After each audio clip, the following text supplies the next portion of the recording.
Welcome to your Daily Dose. My name's Robert. It's my pal Susan. Hey, how are you today? Oh, I'm just wonderful, Robert. I've had a great morning with people who care about Parkinson's and even people who are interested in learning about yaks and improv. And Tell me about what it means to have a great morning regarding Parkinson's. I just like the way you phrase that right now.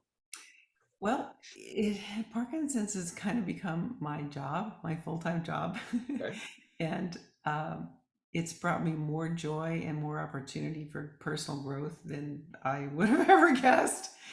And Let's sit there for 1 second before you go okay. forward. That is insanely cool that you framed it that way, that you see the gratitude and that you see the opportunity for yourself in a personal growth realm.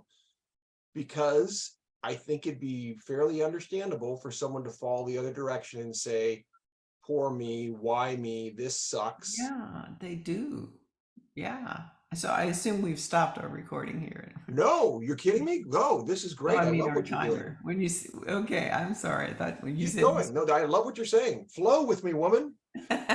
So I want to hear more about this mindset.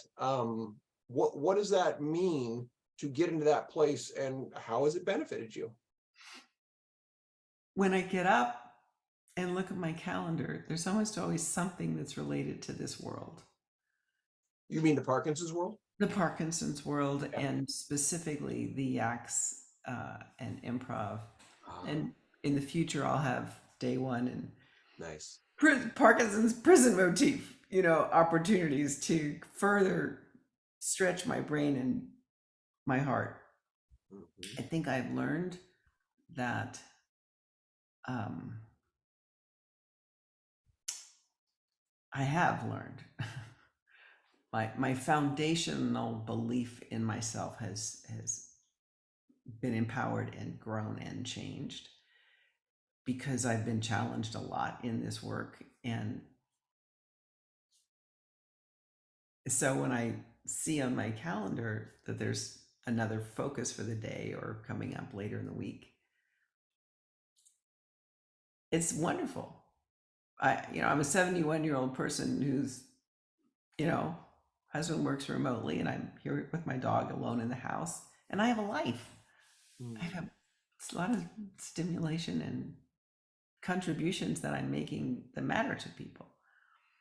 I love that you see it that way. That one thing I heard you say was that it gave you a motivation, a sense of purpose about, that you saw it as work. And I love that because some people, they're going to dismiss improv for a couple of reasons. One of them might be that it's either performance and scary. Another might be that it's a little light. It couldn't have this profound an effect. And I think that's what you're leaning into right That's now. You're interesting. Yeah. saying, look at actually, I get challenged in surprising, deep ways when I improvise. It promotes and provokes thoughts that lead me to different actions. Is that a fair assessment? Yes. And Yeah. has led me to being a first follower, which has led me to all these opportunities for exploration and conversation and growth. Things you would not have That's it. expected to That's be about improv. Consider your position, right?